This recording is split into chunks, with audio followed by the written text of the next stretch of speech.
Et en regardant le Tour de France cette semaine, je me demandais, c'est quoi les épreuves de cyclisme au JO? Ah bah, il y en a pas mal, hein. Et en plus je pense qu'il peut y avoir des médailles d'or françaises dans quasiment toutes parce que tu as le cyclisme sur piste, Mathilde Gros qui peut être championne olympique, le cyclisme sur route avec Julien Alaphilippe qui ne fait pas le Tour de France justement pour se consacrer à Paris 2024, tu as le cyclisme BMX Freestyle avec Anthony Jean-Jean qui est aussi favori pour le titre et le VTT enfin avec Pauline Ferrand-Prévot et Loana Lecomte qui peuvent aussi aller chercher la médaille d'or. Ça va être pas mal. Pauline Ferrand-Prévot, c'est la cycliste totale. Ouais.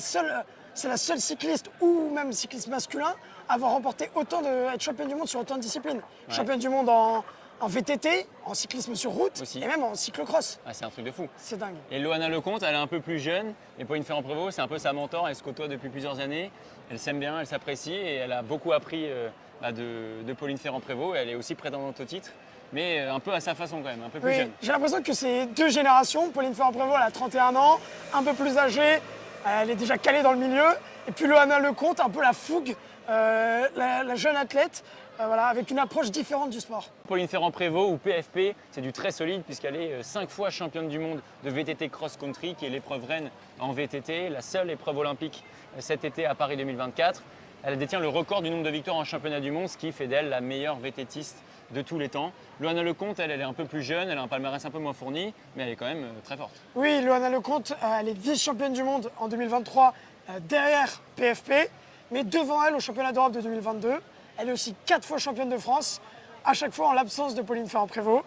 Voilà, le seul titre qui leur manque, c'est le titre olympique. Ouais, effectivement, aucune des deux n'est encore championne olympique, mais ça va être pour Paris 2024. Une médaille d'or au moins pour une des deux. Cette saison, Pauline Ferrand-Prévot, c'est simple, c'est 8 victoires en 9 courses disputées, c'est quasiment du 100%. Donc on peut avoir confiance en elle pour aller chercher le titre à Paris. En fait, elle sélectionne vraiment ses courses pour être à fond sur certaines d'entre elles.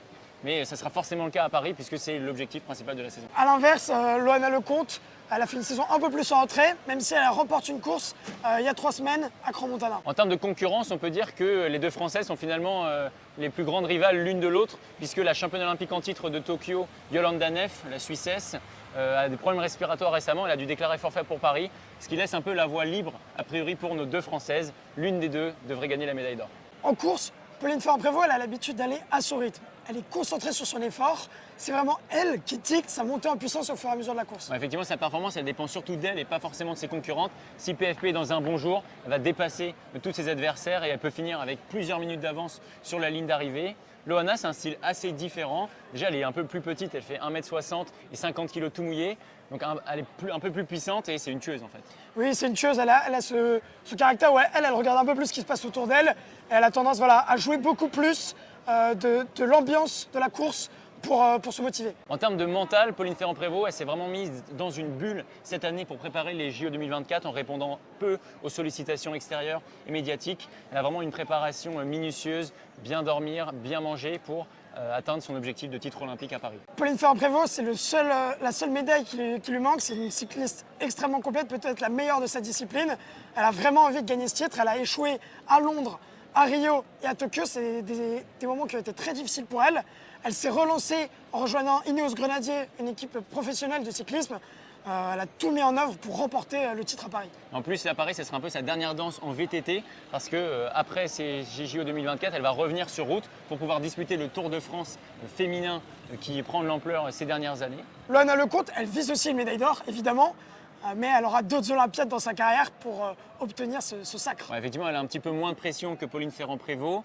Et en plus, Loana Lecomte, elle a beaucoup travaillé mentalement depuis les Jeux Olympiques de Tokyo en 2021, où elle a vraiment pris conscience que sa santé mentale et sa préparation mentale permettaient vraiment de régler les derniers détails dans le sport de haut niveau.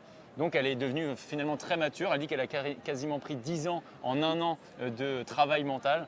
Donc elle est aussi prête à avoir cette pression des Jeux 2024. Ouais, c'est son côté athlète moderne. L'épreuve aura lieu sur la butte d'Élancourt, le sommet de l'Île-de-France, Ah ouais. à 241 mètres d'altitude.